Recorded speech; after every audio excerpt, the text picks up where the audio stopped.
Yo yo yo, I'm back yet with another Warhammer fantasy video. This one was a request. We're gonna be reacting to PancreasNoWork video of about Skaven society, the life misery of funny rat things. This one was a request, so I want to honor it. As always, the video is down below in the description. Please support the original creator, and without further ado, let's begin. The Joker reference. Moving on from that, every civilization has society. This is not news. These societies are also oftentimes vastly different to each other. This too, I hope, is not news to you. In Warhammer, these societies are naturally all very warlike for one reason or another. Some of them would honestly rather not be at war. The Craftworld Eldar would prefer if people just left them alone, for the most part, and the Dwarfs aren't actually the biggest fans of war. They're just even less a fan of letting bygones be bygones. For one reason or another, even the factions would like nothing more than peace have to prepare for war, because when demon invasions are as regular as the weather, a few stockpiled armories is a smart plan to stay alive. But just about all these societies, even some of the Chaos ones, have things about them that aren't completely awful. There's downtime when they aren't actively stabbing puppies or whatever. There's marketplaces and restaurants and bars and things to do to actually have fun. Oh, that makes sense, but I still thought that Chaos only wants to fight and stuff. Even Hive Worlds will at least have a community place where people can be miserable together in the 4 hours a week they aren't working. But the Skaven truly do live in a society. From top I can't, the John Clear throws me off. to bottom, it is awful. There's not a single aspect of it that isn't evil to the core. And quite frankly, Skaven society shouldn't work. And yet it does. By the skin of its teeth, and it's perpetually in a state of being ready to explode into civil war, but Skaven society just barely works. So today, let's look at what the life in the day of a Skaven is like. From the lowest I understand what, but I'm surprised their society kind of functions at all. of Skaven slaves to the highest of Grey Seers, you'll never find a more wretched hive of scum and villainy, but at least it's damn funny to look at.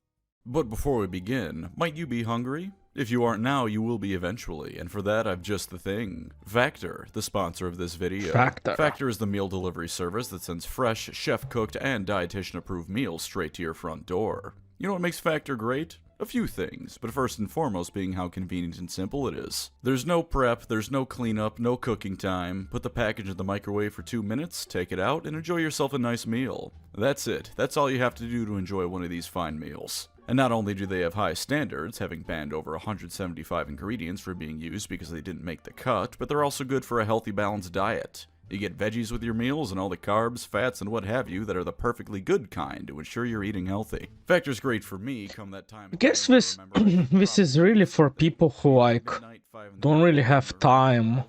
But again, I'm always like curious to whom these are made. Like for example, if you work like minimum wage, you can't just spend the money on stuff like these. It's not worth.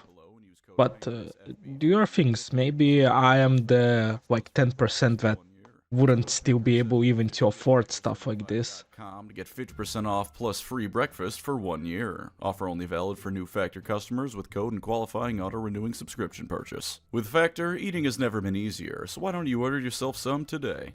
Now then, time to kill murder your neighbor and back to the rat program. steal his valuables. A lot of the lore I have for you today can be found in the old Warhammer Fantasy Roleplay supplement, Children of the Horned Rat, which is probably the single most comprehensive look at what the Skaven get up to. Some of it is likely not quite canon anymore, because for instance, this book is old enough that necromancy wasn't essentially just limited to the vampire counts and tomb kings in some ways, but for the most part it still holds up and it's a fun read regardless. Properly start, let's look at Skaven society as a whole rather than any one class of them, I guess you could call it. General overview. There is, above all else, 2 rules you need to keep in mind for the day-to-day life of Skaven society. They are that shit flows downhill, and the attitude for almost every single Skaven in existence is fuck you, got mine. You know how you get promoted in Skaven society almost without fault? Kill the person directly above you, and do so in a way that means you can take his stuff. If you want better gear, kill another rat with better gear while he sleeps. If you're an acolyte, be it a scry or tech rat or one to a Grey Seer, kill them and take their badge of office before explaining to their own superiors that they died of a a tragic accident and gave you their position right before. Alternatively, explain how they were trying to sabotage the Council of 13 or their own clan's head of state, and you valiantly stopped them. No one cares what actually happened, not truly. They'll keep an eye on you, but that's just what happens for everyone sufficiently within a Skaven higher-up's notice. Rewards are expected to be given out in Skaven society, but these are the barest of scraps at least as often as not. If you save a leader from the treachery of another rat, and again this doesn't need to be actual treachery, you can just lie about it, he'll likely give you a warp token and a slightly sharper sword. All Skaven are incredibly Hey, that's still better than nothing. selfish, but part of that is knowing when to pay someone so they don't decide it'd be more economical to just kill you and take your place. The backstabbing cannot be overstated. The average Skaven is involved at least a dozen different betrayals in varying degrees a day. Have you ever read that statistic that you're only like 5 degrees of separation from basically anyone on the planet if you look in the right places? It's like that, only in this case a given Skaven is only ever 5 betrayals away from a council member somewhere being murdered through a massive butterfly effect of backstabbing. There's exactly 2 reasons why they haven't just fallen apart en masse. They breed like rats, as is fitting, and they hate everyone else just barely more than they hate each other. But that barely part in itself can't be overstated. But I'm surprised, how do they even function then if we just backstab each other all day? Like, shouldn't like they be like the weakest? Or it's just like the number game? There's just too much of them. Either. They spend almost all their time fighting each other because they want more power within the Under Empire's hierarchy before they do anything else. Even when they invade the surface world, unless the Great Horned Rat is physically there to tell them to behave, they'll begin sabotaging each other mid-invasion. Here's the average Skaven invasion. Say they want to take down an Imperial city. The leader announces his grand plan. He then immediately looks to have the most obviously ambitious for his spot Skaven put into positions where they'll die in the fighting. His immediate underlings all seek to sabotage each other because that will make them look better in front of the leader that's expected to give them some kind of reward, as well as to ensure they'll have more power and loot at the end by virtue of there being less rats to share it with. Their underlings are doing the same thing. Eventually we go down far enough the chain of command where we find the Skaven that don't really have underlings to boss around. In this case, they'll still be kicking Skaven slaves in the ribs for funsies, but they'll also be trying to figure out how to position themselves in the upcoming fighting so all the rats around them die instead. By the time the invasion is underway, we are likely looking at about 1/5 of the rats initially involved having died or dying almost immediately.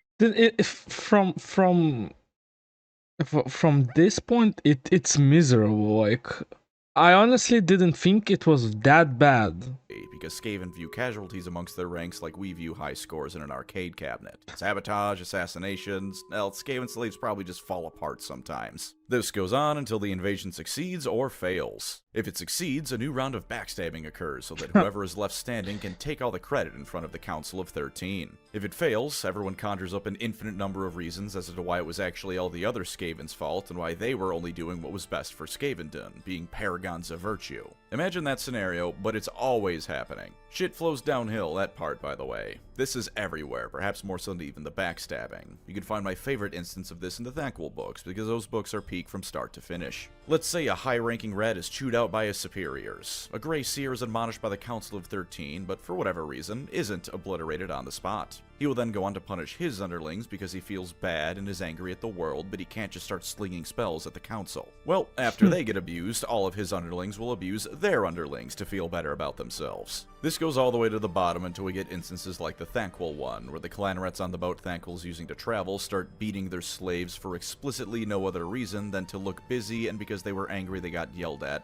Skavens are just an abusive household. By the guy Thankwell yelled at. This can also just happen because a given rat feels like being an asshole, which is always, but the end result is somewhere down the line an abused little rat man needing to reassert his dominance, and so he starts beating his underlings over the head with a stick. For some more generalities, Skaven society is actually quite religious. Arguably the most religious in all of Warhammer, save for the traditional Chaos Gods. This I'm surprised because I guess maybe not surprised. I would consider like Chaos being extremely religious, but... And I feel like that's kind of cheating, because having your god only demand worship by you going to war in a war game setting is religious easy mode. The Horned Rat is an all-encompassing thing, with them giving praise to him at every possible opportunity. Not at all shockingly, this is not done out of true reverence to the rat god. This is because they fear him, and he more than happily kills them for no reason when he gets the chance. Consequently, all echelons of Skaven society gives him praise. Heresy against the Horned Rat, and this is in fact the proper definition of heresy, which is to go against established dogma, is ruthlessly quelled. Clan Pestilent's entire existence is considered by basically every Skaven outside of it to be incredibly heretical against the Horned Rat. They're just too powerful for anyone to do anything about it. At least not without massive amounts of harm to themselves, which given how selfish the Skaven are, means that barring the Skaven civil wars, there's only the standard amount of sabotage against Clan Pestilence. Their fear of the Horned Rat and respect born of it means that the Skaven also will become genuinely enraged if even something as small as a banner with his image on it is torn down, if only because again they fear what he'll do to them if they don't avenge it. Skaven are also required to go to church once a day, and if they don't, this I'm surprised. they'll be accused of heresy, atheism, and general treason. Naturally, those all lead to death, because even in Warhammer Fantasy, you cannot escape Prayer Day. The Skaven language, Queekish, is a language of squeaks, growls, and other various noises. I see this symbol a lot, the Rune of the Great yeah, I guess it's like the main one. But this one is almost everywhere on every banner.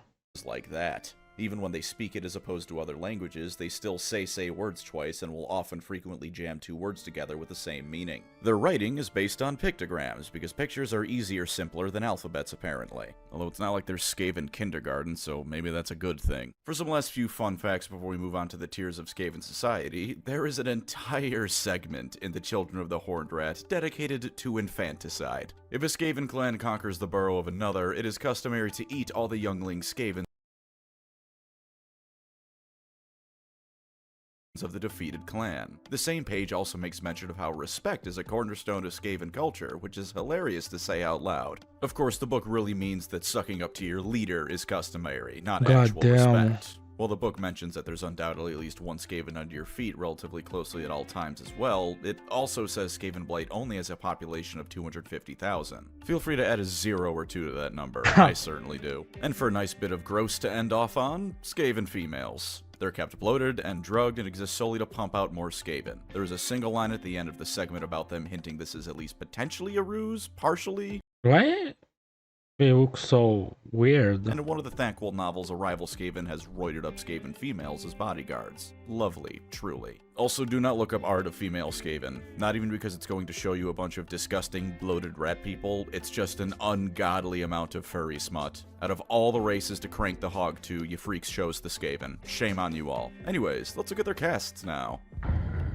Skaven slaves, so these are probably the bottom. Fun fact, did you know that the Skaven, in spite of their incredible racism and general hate for beings that aren't themselves, can actually be incredibly egalitarian? Why, you'll never find a race that treats outsiders as equally as they do their own kind. This is because they treat the slaves of other races and Skaven slaves exactly the same, by throwing them into a meat grinder. And no, that's not always metaphorical. Soylent Green is made out of Skaven. Skaven slaves largely come from either Skaven that have been harshly punished but not killed, runts of the litter that weren't outright butchered for food, and defeated clans that had their members absorbed into the victor. To be clear, all Skaven are mistreated by their superiors, but not only are the superiors of the Skaven slaves everyone, but it's turbocharged for them. This level of the Skaven hierarchy explicitly exists to be used for however long they happen to live, and then turned into food at the best of times. At least the average clan rat might have a small little nook and cranny he can sleep in at night. At least there's times they aren't being abused. So as I understand, like they basically are, the Skaven do basically the same thing as the Imperium in 40k. They are like corpse starch, no? By someone above them. Skaven slaves live in a city's slave pens, piled atop each other until— Look, even their fucking whip has like that symbol of rat. Some taskmaster or other puts them to work on the next project. Getting the meagerest scraps of food, the best case scenario for them is likely starving to death so they don't die in a more horrific way. A given Skaven slave's only chance of escaping this position is to either steal his fellow slaves' food or outright eat them, and then try and find a clan rat to then take the position of instead. How bad these rats have it is mind-breaking in how horrific it is, because there's no injustice you can think of that a Skaven slave hasn't been put through. This is either the largest or second largest grouping of Skaven behind clan rats, depending on how many slaves are being created at a given time, and they perform the bulk of the grunt work that makes the Skaven Empire possible. Across all Skaven settlements, from Skaven Blight to the humblest of burrows, you can find massive groups of them farming black corn, rowing boats, running on treadmills. For some reason, I think like the Skaven slave are like the biggest like amount of Skaven in the hierarchy. Like there's Most of them. Mills to provide electricity. All things that, since they're Skaven, have a life expectancy of about a week tops, and that's Really, they have such short lives? Like, is he like joking because they like die horribly because of the accident, or it's like truly their their life is so short? if one of the aforementioned tantral spirals doesn't occur and one of their superiors starts gnawing on their legs to calm down after his boss yelled at them. And when it's time for battle, these rats are the first in line to rush down the enemies of Skaven kind. Not because victory gives them a chance at climbing the ranks, not at all. They'll just be sent back to the slave pits when the fighting's done. No, they do so because at least when they start stabbing Empire State troops, there's a chance they won't die. Assuming they'll make it that far is almost laughable though, because Skaven slaves' purpose on the battlefield is mostly just to soak up enemy ranged attacks and tire out enemy infantry if they make it that far up. So basically, they're treated like meatbags. They absorb like a lot of damage, weaken the enemy force, and then the real like Skaven soldiers probably go to town. Another fun fact, Skaven slaves used to not only cost not even 3 points per model during one edition of Warhammer Fantasy, but they were one of, if not the only unit in all of Warhammer that you were allowed to shoot at an enemy unit they were in melee combat with. Yeah, if you missed, you'd shoot them instead, but who gives a shit? They're Skaven slaves. That's why they exist. Various other races can be found alongside Skaven slaves being worked to death as well, with the Skaven having varying preferences of race. They prefer humans, both because they're everywhere, and because human flesh is legitimately the Skaven's favorite food as a race. Dwarves are prized because they're tough and sturdy, though breaking their wills is quite difficult, so they're a rarity. Halflings are usually turned into cattle because they're largely useless compared to people for manual labor. If you're a Skaven that can get his hands on a slave ogre, that's a win or at least a tidy profit if you sell it to Clan Mulder, and elves are rarely seen for a variety of reasons. Their life expectancies are typically just as short as the Skaven slaves they work alongside, though sometimes a Skaven may keep a non-Skaven slave around for a bit longer for prestige purposes or to get a specific use out of it. And quite frankly, the conditions are so horrid for them that I imagine a good chunk of Skaven slaves just almost die at random. Drop dead in the middle of whatever because they're starving, or wounded, or infected, or all three. The average day of a Skaven slave likely goes as follows. Not gonna lie, I think just being a slave in the like Warhammer at Universe Ball 40k in this is just like extremely horrible. Like, I don't know. Wake up by being hit in the face with a whip, and enjoy yourself a nice dusting of gruel that's going to last you the entire day. Hopefully, you can eat the corpse of the nearest slave that's dead for one reason or another, whatever you're assigned. Yeah, for some reason this was on my back of my mind. I was thinking like they just hope someone dies so they get to eat it. Like, I don't know. That's kind of, I don't know, messed up.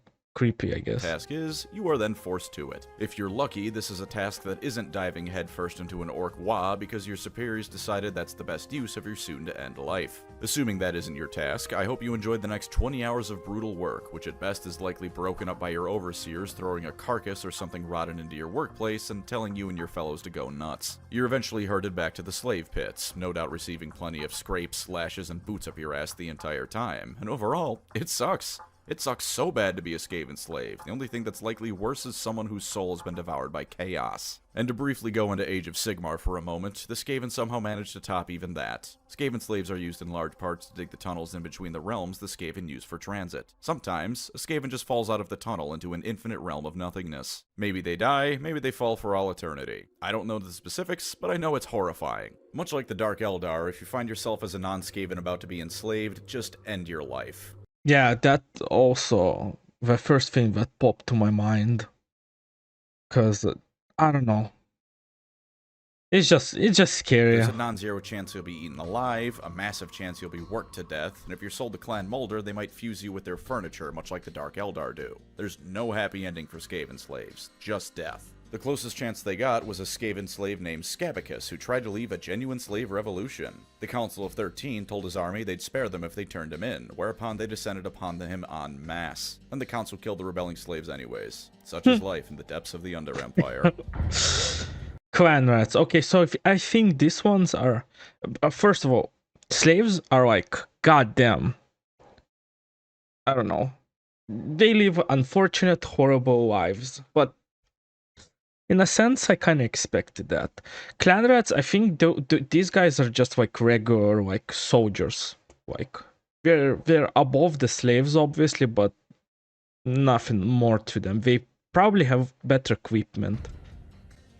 Moving up the hierarchy of rats, we come to the clan rats. Conditions here are still abhorrent, but we've reached the point in Skaven society where a given rat has some modicum of value to the powers that be. Not much value, I can't stress that enough. High-ranking Skaven will kill clan rats at the drop of a hat. But clan rats are to be used and abused, as opposed to the use of them being to be abused, if that makes sense. This is the most populated... Oh, so we're still maybe not as... Maybe the conditions not as good as I hoped for. tier of Skaven society, excepting those few moments when there's an influx of Skaven slaves that haven't been worked to death yet. As it turns out, the majority of clan rats are employed as warriors, although that leftover minority is no doubt still millions of rats worth of laborers. While they don't have to exist in the slave pens, they still live in overcrowded barracks and have to fight for everything they need. The difference to me between these and Skaven slaves largely comes down to specifics. A clan rat could feasibly do well enough on a given day that at least for a moment, they could fill their basic needs. Maybe they can scrounge up enough warp tokens to afford to stay at one of the various inns that even the Skaven have, and a nice-ish meal of only somewhat rotten meat. Perhaps they can even steal a properly maintained weapon, although the majority of them are still taking rusty spears and swords to the field of battle, which in itself is an improvement over Skaven slaves. But that's scary, like, let's just say the rust won't kill you initially, but I think you'll die over time, unless there's some, I don't know,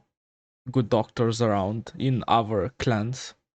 The Skaven do in fact have marketplaces and town squares, with the example settlement from Children of the Horned Rat mentioning how they'll frequently have names such as Big Squeak, because of course that's the name of one of these places. Used and abused is the motto, however. Clan rats in fact tend to be the first ones to die when the Skaven are doing some kind of experiment or test, for example. Skaven slaves have a limited number of uses by virtue of them being on the bottom of the barrel. They'll frequently be just desperate enough, for instance, that if handed a new scry or weapon and told to give it a test fire, they may damn well turn it on the creator of it. Clan rats, however, in addition to being a bit better off and therefore healthier and more capable, also have just enough to lose that they'll likely think twice about doing that kind of thing. If they think they can get away with it, then without question they'll try and pull one over on their superiors, but the risk versus reward is a bit more skewed towards risk in this case. Clan rats are the second wave of any Skaven invasion after the slaves have all died, and they're sent in to fight— Dude, I just realized this rat has like a human head on his shield. God damn, it looks kind of cool. That would be at least nice if the Skaven could win, although if they don't, it might not be the end of the invasion or anything like that. If clan rats are part of the main thrust of the invasion, then they'll likely be seen as a massive tide of rodents swarming over everything in a near numberless horde. They'll fight a bit better, a bit longer, a bit more bravely than Skaven slaves, but much like grunts in Halo, if they see an important enough rat get capped, they'll still run for the hills, or tunnels as it were. It is at least somewhat important to note that this is where the Skaven habit of actually scheming, as opposed to just shivving your neighbor out of the blue, comes into existence. Skaven slaves, by virtue of how low they are, don't really have the opportunity to form a proper scheme, with the exception of maybe trying to organize a slave rebellion. Given that it's a Skaven slave rebellion, that's less of a scheme and more 50 emaciated rats jumping a dude. Clan rats, however, have just enough resources and potentially influence, at least in their given group of rats, that they could organize some kind of plot against a higher-up or rival. These kinds of events— So, like, these guys are plotters. I like that there's a big difference. Like, slaves, they take any chance because it's, like, better for them. These guys, I like them because they kind of have to think, do they go for it or you know, continue live like they do? happen at all times in the Skaven Under Empire, with thousands of clan rats dying every day, which are promptly replaced by the thousands born every day. Aside from this, the clan rats performing labor or doing tasks honestly not that dissimilar from Skaven slaves, just ones that might require a bit of learned knowledge. The Skaven slave runs on the treadmill of the excavators to power them, but clan rats might be tasked with loading cargo onto the Skaven ships, or hammering out more swords in rusty factories. It's nothing glamorous, but it's the kind of job that's slightly beyond being worked to death in a warpstone mine, and with slightly better rewards and life expectancy. If no Skaven slaves are around, however, clan rats will promptly be put into the same jobs. Clan rats are not considered worth keeping around beyond the need for a living Skaven to do an act. Just because they're worth more than the rats in chains doesn't mean they're worth a lot. To put it another way, 1 is 10 times as valuable as 0.1. It's still not a terribly large number. It's very important to note the singular exception to this rule, however, clan mores. In clan mores, and this is something you can assume to be true for the rest of the tiers of Skaven society as well, backstabbing is generally disapproved of unless the leader— I'm kind of still surprised. I thought clan rats would definitely be higher up than, like, The slaves, but god Is damn, completely incompetent. we do and have the it clan rats can bad. expect to have almost decent lives. Certainly by Skaven standards, it might as well be a paradise, because Clan Moors has discovered the secret that a little bit of carrot goes well with the stick. Clan rats of Clan Moors can expect to receive at least basic training fairly regularly, as well as living standards where they won't outright starve to death if they don't plot against their neighbors regularly. This has allowed them to essentially go from nobodies to a contender for becoming the 5th great Skaven clan in fairly short order. And overall, if you for some ungodly reason found yourself as a Skaven, try and make your way to Clan Moors territory as soon as possible. They don't even send conquered Skaven to the Skaven slave pits unless they're treacherous or truly worthless. Skaven middle. Oh, so these guys are middle class. I thought the previous one, the clan rats were. The clan rats, I don't know, this, like, I just thought they were, like, better than rats, but I was wrong. So, now I'm just confused, you know, and I'm curious, how is the middle class different from the clan rats? Here we get to the point that a given Skaven's life has actual, genuine value. Still not much, but the backstabbing goes from at the Still first not much. conceivable opportunity to after they've done something productive for me first. At this level of Skaven is where you find the various properly trained workers of Skavendom, as much as any Skaven can be said to be properly trained. Merchants, lower tier scryer acolytes, those brave few innkeepers that are probably regularly murdered and replaced by a different one every week. This is where skilled labor can be found amongst the Skaven. As much as Skaven research equipment and general technology does usually explode if you touch it too hard, it does still require all sorts of personnel to create and maintain. If nothing else, the Skaven who creates something usually has an army of underlings they tested on and or steal the design ideas from. This is the level where that sort of Skaven exists. Able to potentially afford something as luxurious as their own small burrow in some corner of a Skaven city, these Skaven wield a small but noticeable amount of power, at least in day-to-day life. They certainly aren't bringing clans to warfare, but they can afford to send a clan rat or a dozen to jump you if they think their schemes require it. As a result, not only is this the level that I imagine most average Skaven scheme towards reaching, but this is where the most varied schemes happen. It's the happy middle ground, and please allow me to explain. The higher up you go, the larger things get, as is expected. The Council of 13 aren't hiring a random clan rat to mug you in an alley, they're sending Deathmaster Snikch after you. Which is spectacular, to be sure. There's something to be said for lower scale scheming and having to get creative with limited resources. On the other hand, at this level, a given Skaven can afford something truly spectacular if they work hard towards it and put their all into it. They aren't just gathering fellow poor rats to jump a slightly less poor rat. They have resources, contacts, and influence to bring to bear, yet at the same time it's not enough where they can just say their name and every Skaven around will bend over backwards out of fear. This is where the most dynamic treachery happens, where planning and resources come into equal part out of necessity. Of course, an important fact about this Skaven is that every single rat wants to climb to the top, so the fellows here would rise above if they can. Viciously fighting to become a member of the Council of 13 is regular, and if they got that far, chances are they seek the day they can... Is the Council of the 13th is like the highest like row in the Skaven kingdom, or there's something even higher? Or like that, if you're part of the 13, you're basically made it, like you're at the top. Become the Emperor of all Skavendom by themselves. Hell, Blackwell once on a power trip said he might one day try to overthrow the Great Horned Rat. Ambition is key to all Skaven. At this level, that ambition has the potential to be truly grand. Beyond that, the Skaven here are the most likely ones to live something approximating a normal life. Something where they have to pay the bills, take out the trash, that kind of thing. Not quite as domestic as an actual person would have, but this is the closest thing the Skaven have to the middle class by my estimation. The average day for one of these fellows indeed involves clocking into work and dealing with whatever their overlord says it's time to work on. Pestilence might work on a plague, Molder Skaven on some other creature or other, but it's a nice old-fashioned kind of deal in some ways. They clock in their 12 hours at the ball-crushing factory before going home to do whatever the hell. No doubt they concoct all sorts of schemes in their off time, but that's generally just what Skaven do in their downtime. It's how they relax. This is also roughly where you can find the standouts of a given clan. Plague monks and gutter runners, for instance, are about at this level, the stereotypical image of their clans that give them their shtick.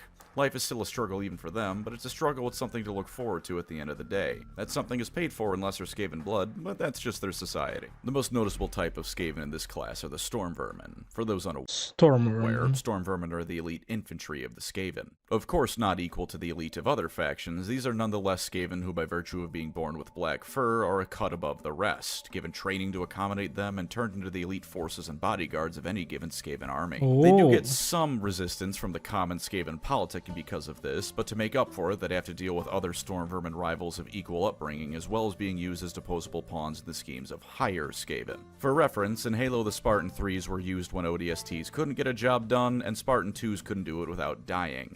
That's where Storm Vermin often lay in the upper echelons. I still don't know how that analogy he did, because is that even a word analogy? I hope that's a word. If not, I'm sorry.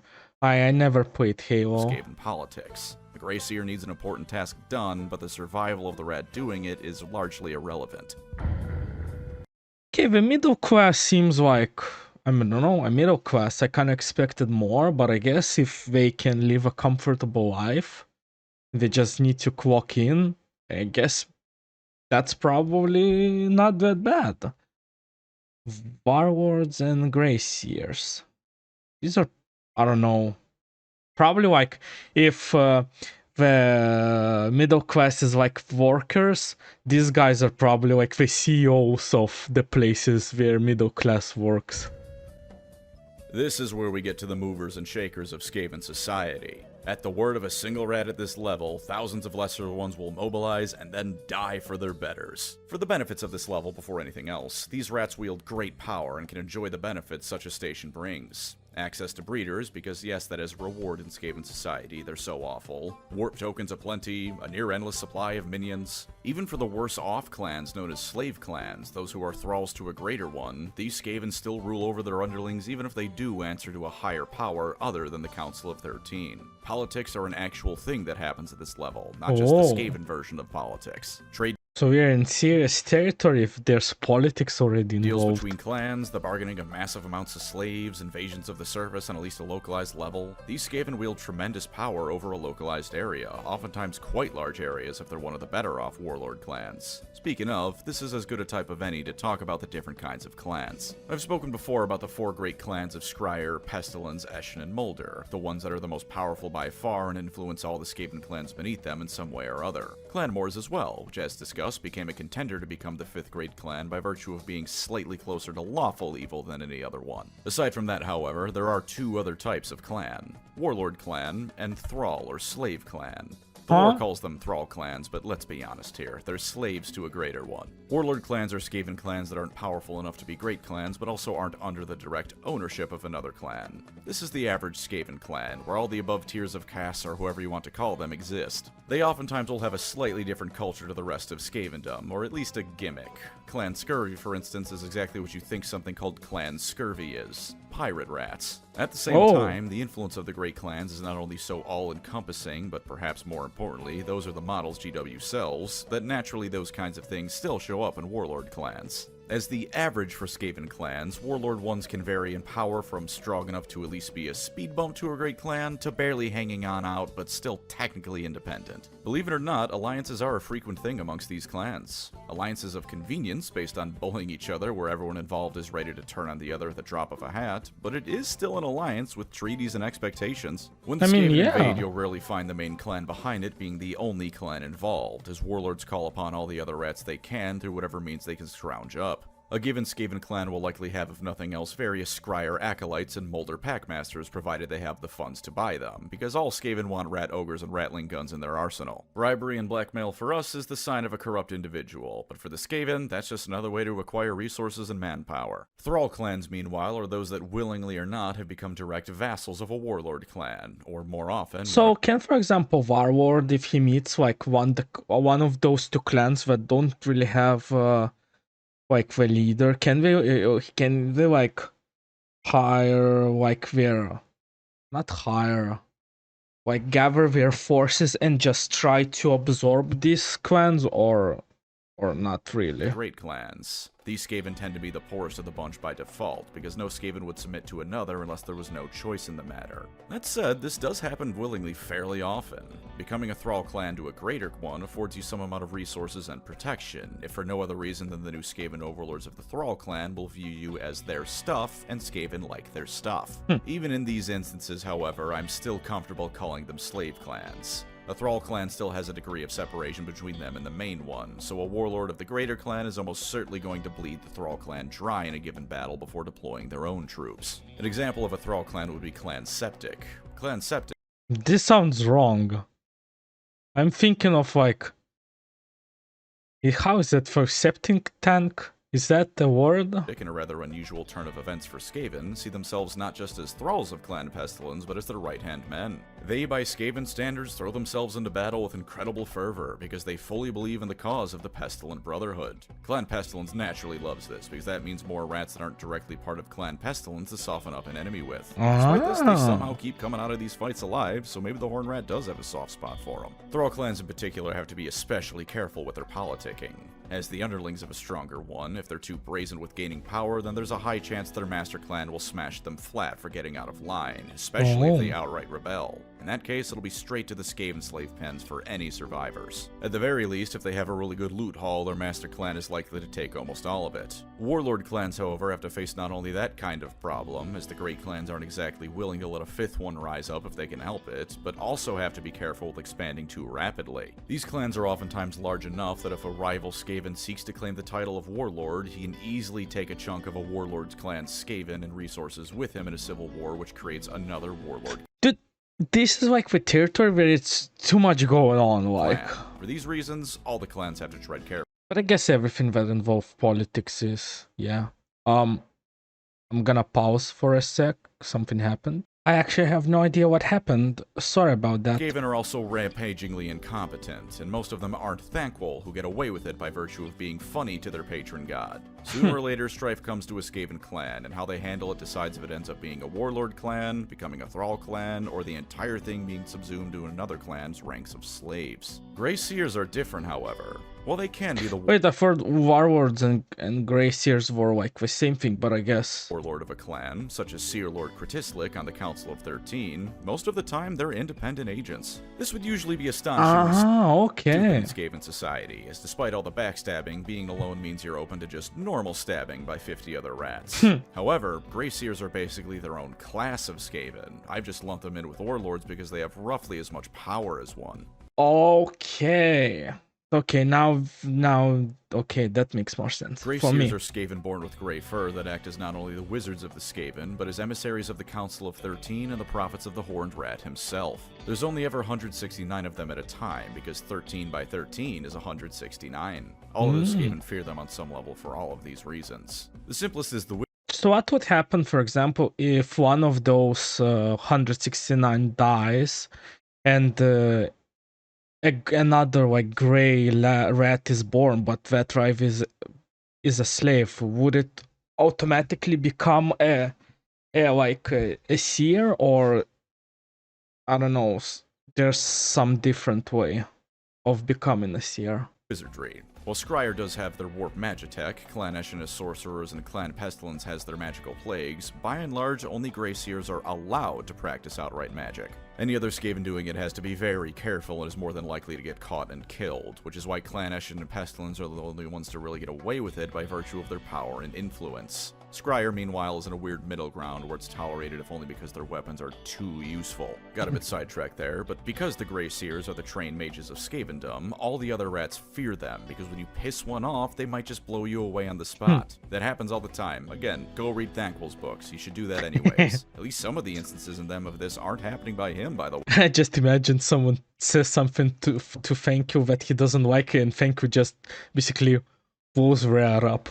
Few things scare a Skaven more than a Grey Seer's ire for that reason alone, because every single one of them is more than happy to use power word kill on the first rat to bother them. Even if a Skaven covers himself in foolproof magical protective wards and could just ignore a Grey Seer's magic like Marnius Calgar in Space Marine 2, he's not likely to survive the follow-up punishment sent by the Council or the Horned Rat himself for disobeying his prophets. Other Skaven warlords and leaders do of course still sabotage their efforts and occasionally try to see them killed, but for even the lowliest Grey Seer, they have to be far more careful with it. If you see a Grey Rat with horns on his head walking around seemingly without a care in the world, it's probably because he just ass-blasted some dude to Kingdom Come for being uppity, and knows the display has earned him about 5 minutes at least of not needing to fear for his life. That said, all bets are off when it comes to other Grey Seers sabotaging them. It's a constant game of assassinations there as it is for the rest of Skaven society. But I think it's just on a much smaller scale, because I don't think a lot of Skaven would want to mess with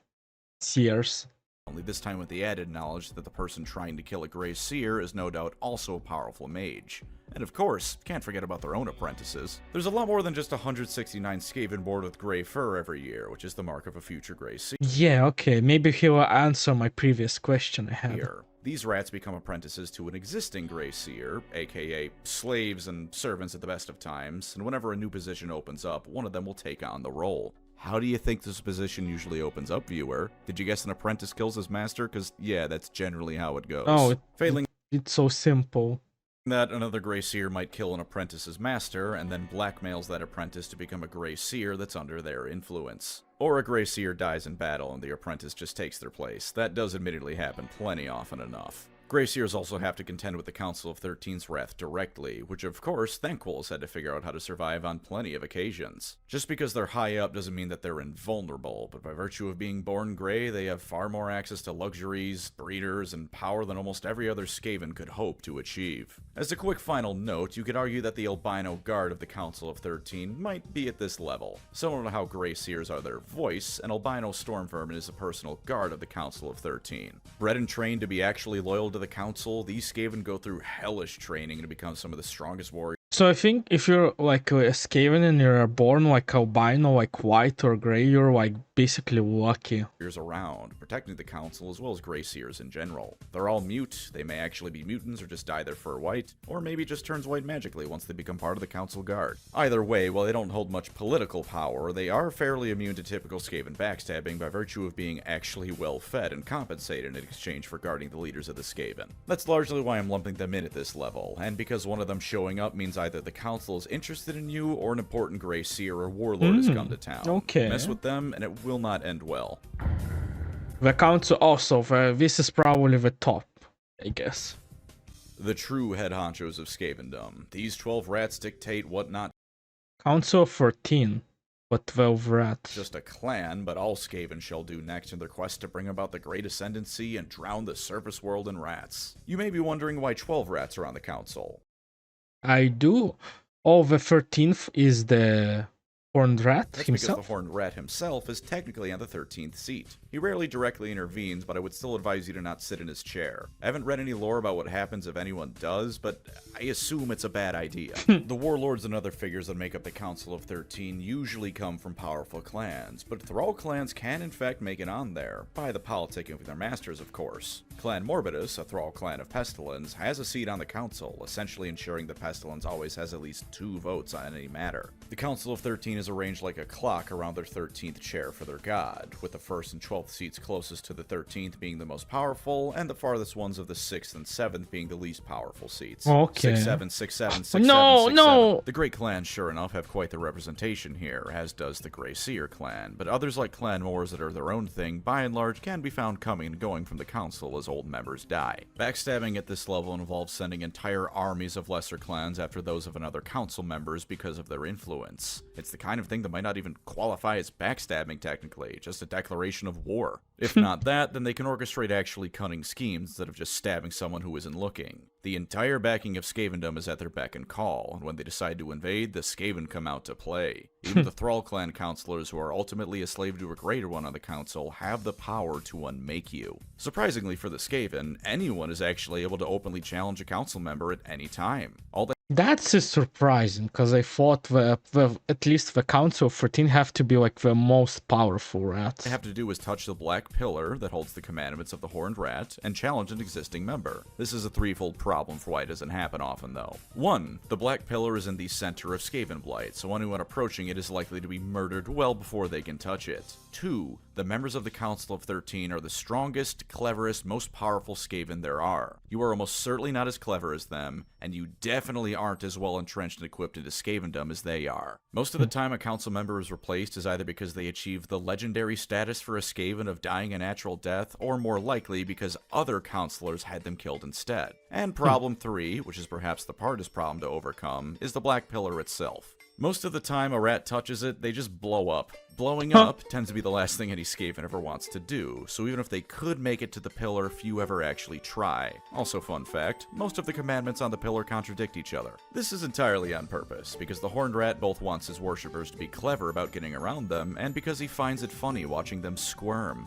The daily life of a member of the Council of 13 is trying to get the other members discredited so they can be killed later on, followed by attempting to prevent the others from doing the same thing to them. They also like to dabble in sending tens of thousands of rats to their deaths at any given moment for a scheme, an invasion, or because they're in the mood for it. Thanquol will walk in once or twice a month, whereupon they'll make him nearly shit himself before they send him off on a suicide mission he will somehow survive without fault. They'll eventually do whatever actual work needs to be done to further their own clan's goals, head back to their quarters to eat the finest of Skaven food and snort the finest of warpstone, and then retire before doing it all over again the next day. It's a vicious life, but usually the people paying for it are the underlings. Yeah.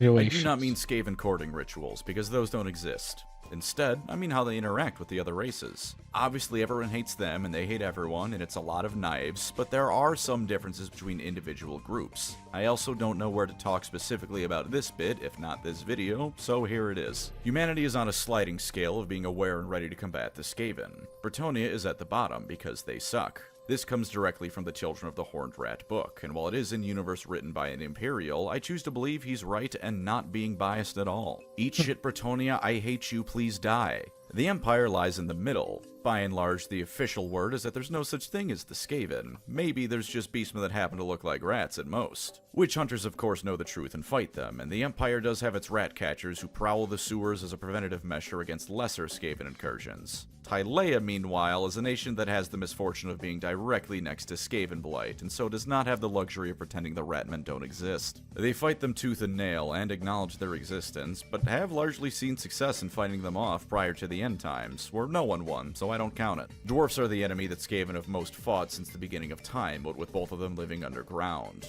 Okay, I was like, why would they? I guess, yeah, dwarfs live underground. Okay, that makes sense. The war has kind of been back and forth. Initially, dwarfs were a difficult foe to face, then the Skaven adapted and began overrunning many holds. Then the dwarfs learned how to properly counter them, which shifted it back in their favor. Then the Skaven invented flamethrowers and chemical warfare, which held them out. Nowadays, the two races are still in frequent conflict, but not as often as you might think. Most dwarf holds have fallen with many to Skaven control, and the Skaven often find it easier to fight each other than the stout Dowie. Chaos dwarfs' interactions are limited and oftentimes revolve around slave gathering by both sides, although I would assume at least once in history a Scryer rat and Chaos dwarf demonsmith collaborated on a mad science project. I choose to say and believe this has happened because I like the mental image of I kind of think it's the true. various abominations that could come out of that pairing from hell. Also, a quick unrelated question for you all. Who do you think would create the most monstrous thing given a week? Perturabo, Icad-Claw, the medic from Team Fortress 2, or Shockwave?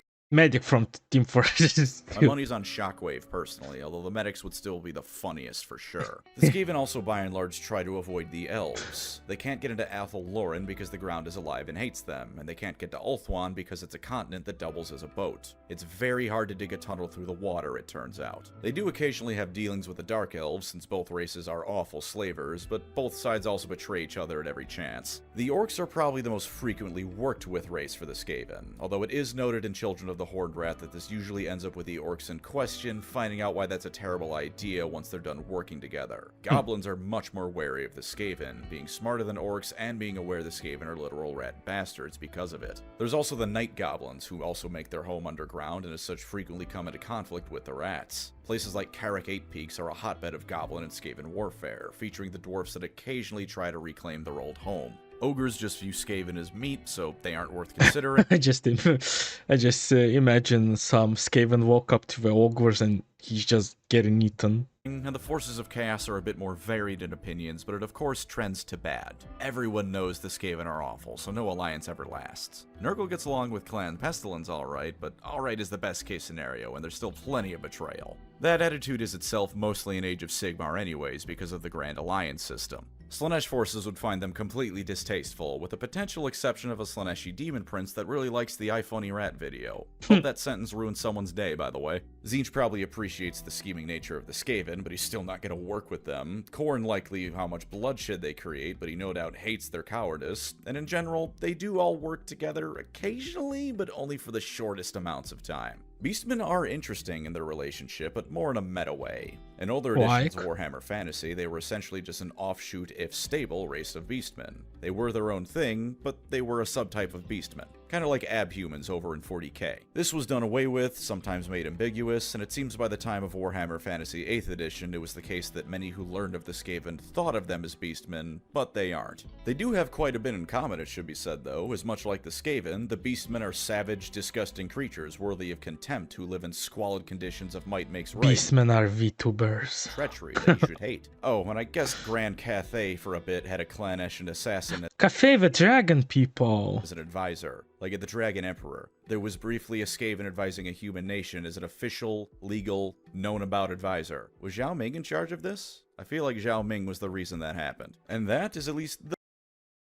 Wait, why didn't he mention Kislev? Or the dead people? Or the vampires? We have no relations with them at all? basics of Skaven society. I wanted to talk about the Ratmen, so I talked about the Ratmen. Stay tuned for the next video where I just talk on... No, I love rat people. They're probably, you know, the more I learn about them, the more cool they are. about the Skaven after 8 beers. Thank you as always to my wonderful channel members. You are the Skaven slaves to my Skaven under Empire. I'll skip this to the end until meme. If there is any meme. What, only like 15 seconds left? No meme. The Imperium of Man be like, we are the rightful rulers of the galaxy and the true master species. No, you aren't. The Ratmen are coming. They do be coming. As always, again, thank you PancreasNoWork for making this video about the rats and their hierarchy. I really enjoyed it. As always, it's a link down below, so you can click the original link and leave original video I like. I really understood, like, I really thought, you know, the slaves were like as expected. The clan rats, I was surprised. I thought they would be way higher than slaves, but they were wrong. The middle classes, I guess, if somehow I'd end up in the Skaven universe, in that world, probably is where I would want to end up in the worst case possible. When the seers and the... oh my god, I already forgot the other quest that was lumped in with the seers are like politicians. They're cool, but kinda, I was surprised. I expected more from them, but they're more like, you know, just right, like into politics. Where the Council of the 13th was what was interesting for me, because now I understand why is there like Council of 14th, but there's only 12 rats. It's because the last seat is reserved for the Horned Rat, I think it's called. Great video, I really liked it. As always, guys, if you have any requests, please leave them down below in the comment section. I'll check it out and I'll add it to my playlist. We still have a couple videos to do. If you enjoyed my reaction, please leave a like. It shows me that you basically watch and want to see more. And I don't want to talk more. I have like a 12-hour shift in like 3 hours, so I want to take a nap. And so yeah, ciao, cacao.